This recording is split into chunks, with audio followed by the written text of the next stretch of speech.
Okay, so this is a fun little device I just picked up off of eBay. This is a PDA.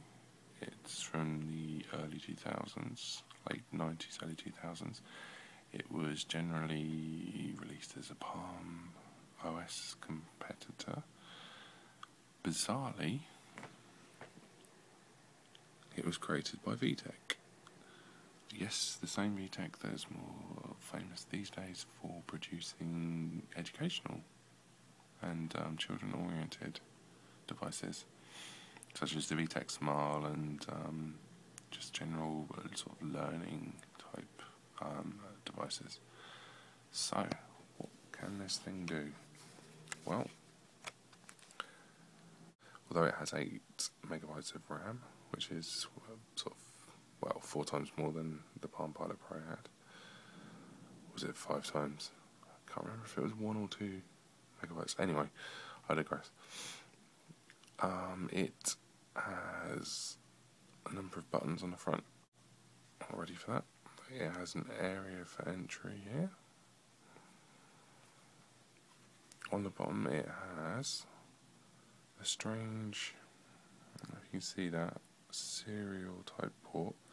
There's also another user port under a little rubbery flap that's almost impossible to get out. Unfortunately, this model I got on the cheap, and it didn't come with the cradle or the sync cable. I've got another one on order, and that one will come with a sync cable and the original documentation. This one's in pretty good condition. There are a couple of scratches on the screen, they're hardly visible.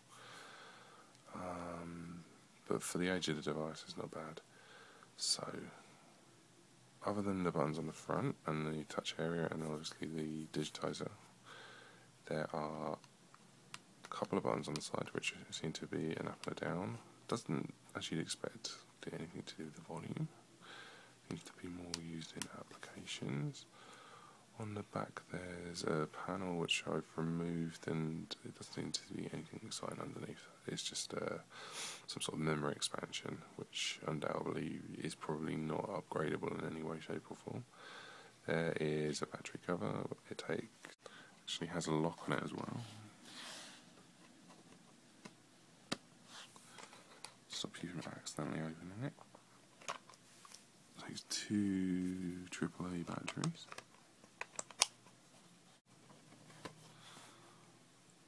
Recessed reset button.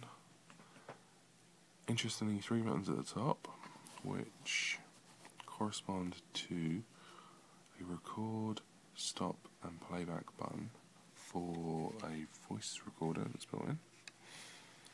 As a stylus,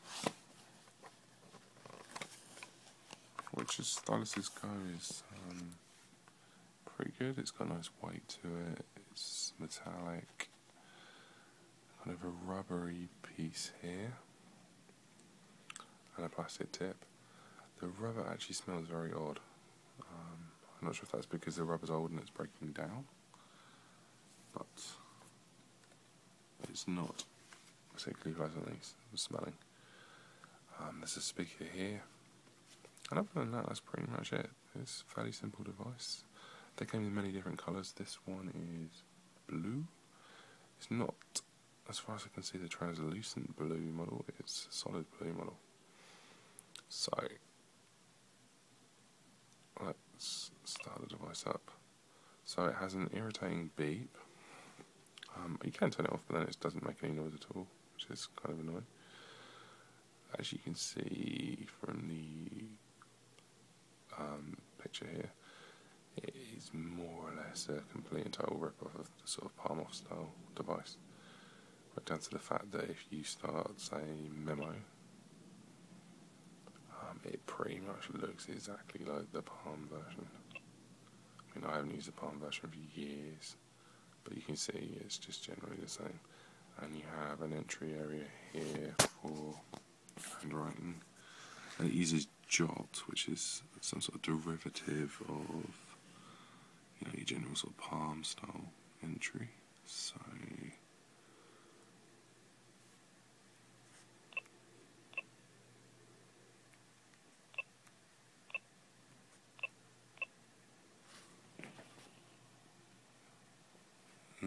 can see, it's a little bit hit and miss. I don't seem to have actually got the first T, but I've got the last T. I was trying to type test.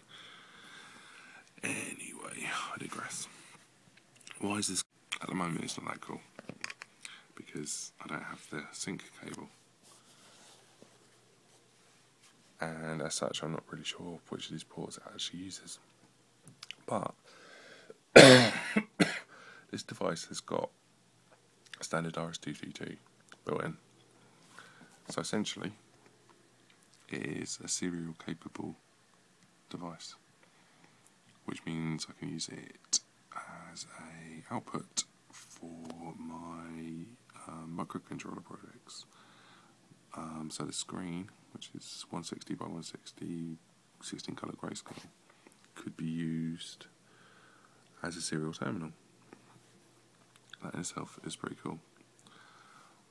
What makes it cooler is this. So first of all, VTech released a SDK, and this is an emulator. As you can see, the emulator runs the same operating system. It's actually easier to see, right down to the fact it's even got a digitizer and all the similar sort of touchscreen style devices. It emulates the buttons. Not sure how it actually emulates the side buttons, but we won't go into that, and the voice recording buttons, but we won't go into that.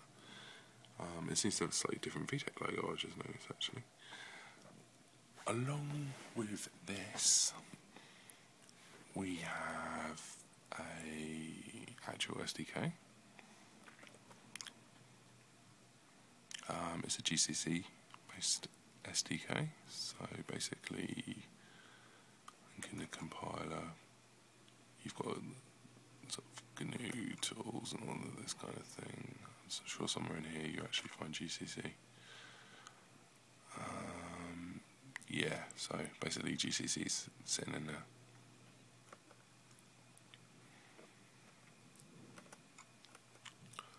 What you've also got is a bunch of manuals, including hardware reference, which includes a whole load of stuff about the UART input and output device, which is one of the two ports that it has, including sort of data structures and God knows what else. You know, it's fairly useful stuff. And there's a whole programmer's reference library. As you can see, it's not trivial stuff. There is a bunch of project examples.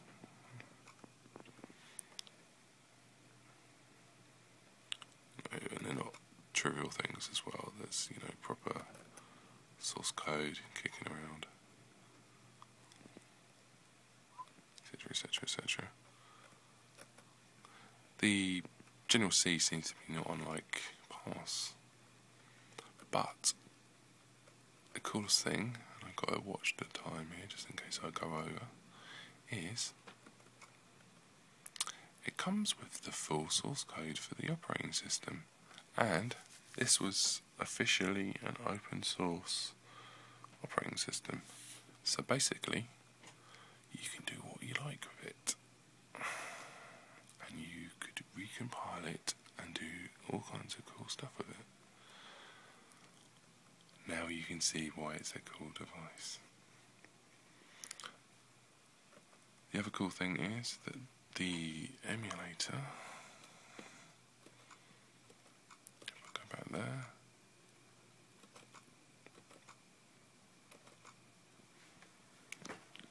uses the same ROM files as the actual device. So you can take those ROM files and you can use them. Well, that's it for now. I look forward to hacking.